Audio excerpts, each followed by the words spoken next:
এই গরমে আপনার ছাদের গাছ শুকিয়ে যাচ্ছে, পাতা কি হলুদ হয়ে যাচ্ছে?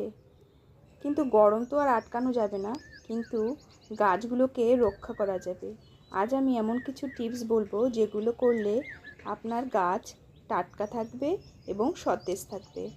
নমস্কার বন্ধুরা, আমি সুস্মিতা, প্ল্যান মুড গার্ডেন চ্যানেলে আপনাদের সবাইকে স্বাগত। এই ভয়ঙ্কর গরমে ছাদের বাগানগুলো কীরকম নিস্তেজ হয়ে যাচ্ছে কি? কিভাবে বাঁচাবেন এদের?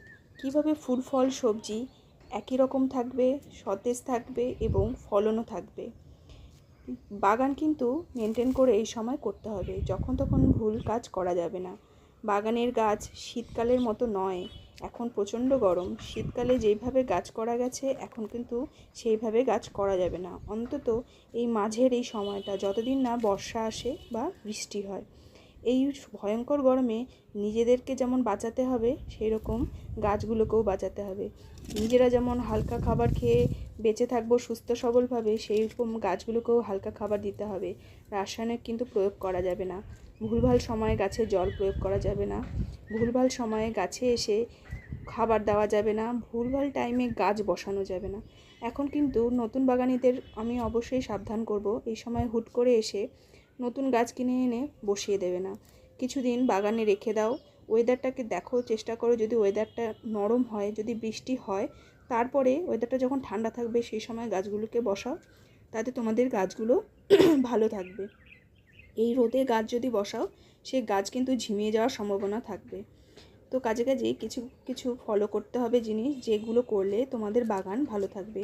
কোন দিকে রোদ বেশি, কোন দিকে রোদ কম। আমার ফ্ল্যাটের ছাদ বাগান কিন্তু 4 তলার উপরে, সেখানে ভয়ঙ্কর রোদ থাকে। এই গরমে ছাদের রোদ মানে বুঝতেই পারছো, কিন্তু আমার পক্ষে সম্ভব নয় এখানে গ্রিন নেট লাগানো, অনেক কিছু ব্যাপার থাকে। কিন্তু তারই মধ্যে দেখতেই পাচ্ছ বন্ধুরা যে আমার গাছগুলো কিভাবে সতেজ রয়েছে। প্রত্যেকটা গাছকে আমি কীভাবে মেনটেন করেছি সেই টিপসগুলোই তোমাদেরকে আমি জানাবো। সবসময় সব কিছু সব জায়গায় সম্ভব হয় না, কিন্তু আমাদের ইচ্ছেগুলোকে পূরণ করতে কিছু কিছু জিনিস করতে হয়, যেগুলো করলে মন ভালো থাকে। বাগানের ইচ্ছেকে তো আর মেরে দিতে পারি না, কিন্তু এইভাবেও যত্ন করলে গাছগুলোকে তোমরা সতেজ রাখতে পারবে। যেমন আমি, যেহেতু আমার গ্রিনেটের ব্যবস্থা নেই, আমি এমন করে গাছগুলোকে রেখেছি যেখানে রোদ পেলেও গাছ ভালো থাকবে। যেমন আমি প্রতিদিন দিনে 2বার সকাল আর সন্ধেবেলা গাছকে স্নান করিয়ে যাই। যেহেতু গ্রিন নেট নেই, গাছকে আমাকে অবশ্যই 2বেলা স্নান করাতে হবে। একটা না একটা দিক তো ফলো করতেই হবে যাতে তোমার গাছ সতেজ থাকে। আর জবা গাছ যেহেতু আমার বাগানের মেন টার্গেট থাকে, মানে আমি প্রতি বছরই 1, 2, 3টে গাছ আনবই বাগানে। তো এইভাবেই আমার জবা গাছ বাড়িয়ে চলেছি। তো জবা গাছগুলোকে সেইভাবে, যেগুলো রোদ নিতে পারে, এতদিনে বুঝতে পেরে গেছো যেহেতু, যেগুলো রোদ পায় ভালো, রোদ নিতে পারে, সেই গাছগুলোকে রোদের জায়গায় রাখো। আর যারা রোদ নিতে পারে না, গাছের পাতা অল্পতেই হলুদ হয়ে যাচ্ছে, তাদেরকে শেড জাতীয় জায়গায় রেখে দাও। তো গাছ বুঝে, সব জবা নয়, ট্রপিক্যাল জবাগুলো কিন্তু এই সময় একদম শেডেই রাখতে হবে। আমিও সেই রকম আমার কিছু কিছু জবা গাছগুলোকে সরিয়ে দিয়েছি। আর এই সময় গাছের খাবার প্রয়োগটাও কিন্তু খুব খেয়াল রাখবে। এই সময় ঘরে যত কিচেন কম্পোস্ট আছে, সবজির খোসা, সেগুলোকে বালতির জলে ভিজিয়ে দাও। ভিজিয়ে যে জলটা পাবে, সপ্তাহে 1 সপ্তাহে ওই জলটা ভালো করে, যতটা জল জমবে তার সাথে সমপরিমাণে জল মিশিয়ে গাছের গোড়ায় দাও, খুব ভালো। হিউমিক অ্যাসিড এত ভালো একটা গাছের জন্য ভালো খাবার, যে গাছকে খুবই ভালো রাখে, যার উপকারিতা আমি হাড়ে হাড়ে পেয়েছি।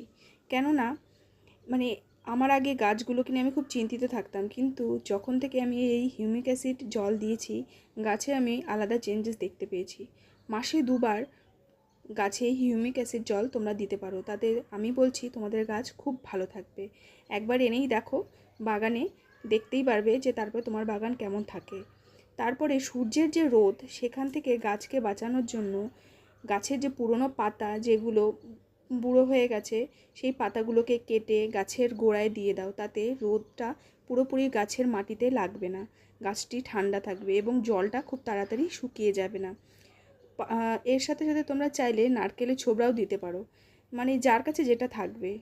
তারপর ভাতের মাড় জল, ভাতের চাল ধোয়া জল গাছকে দাও। গাছ এর খাবার পেয়ে পুষ্ট হবে, বলতেই হবে না যে অন্য কোনো খাবারের প্রয়োজন আছে। রাসায়নিক খাবার একদম দেবে না এই সময়। যতটা পারো ঘরোয়া খাবার দাও। আমরা যেমন হালকা পাতলা খাবার খাই, গাছকেও সেই রকম হালকা পাতলা খাবার দাও। দেখবে প্রত্যেকটা গাছে ফুল ফল সব রয়েছে। দেখতেই পারছো আমার বাগান ভরে ফুল, প্রতিটা গাছে ফুল ফুটে রয়েছে। তো এই কারণেই যত্ন কিন্তু করতেই হবে, একটু কষ্ট হবে। তার জন্যই বলছি সকাল সকাল গাছের যত্ন করো, বাগানে যাও, যাতে নিজে অসুস্থ না হয়ে পড়ো। নিজে অসুস্থ হলে কিন্তু গাছেরও খেয়াল রাখতে পারবে না। আর আরেকটা জিনিস, খাবার হিসাবে তোমরা এই সময় কিন্তু কলার খোসা, পেঁয়াজের খোসা এইগুলো কিন্তু ভিজিয়ে গাছের গোড়ায় দিতে পারো। তাতে কিন্তু গাছ খুব ভালো থাকে। আর প্রতি মাসে একবার গাছের গোড়ায় ভার্মি কম্পোস্ট অবশ্যই দেবে। আর পোকা, গরমে কিন্তু গাছে পোকাও অতিরিক্ত পরিমাণে হয়, শুঁয়োপোকারও অত্যাচার হয়, পোকাও আসে। তো কিন্তু অতিরিক্ত বিষাক্ত পোকার ওষুধ কিন্তু গাছকে দিলে গাছের পাতা হলুদ হয়ে মরে যাবে এবং গাছের কিন্তু প্রচণ্ড পরিমাণে ক্ষতি হয় এতে। এই সময় পারলে সপ্তাহে একদিন ঠান্ডা বরফের জল গাছে স্প্রে করো, তাতে কিন্তু গাছ ভালো থাকবে। আর নিম তেল সপ্তাহে একদিন স্প্রে করো। বাই বাই বন্ধুরা, তোমরা ভালো থেকো।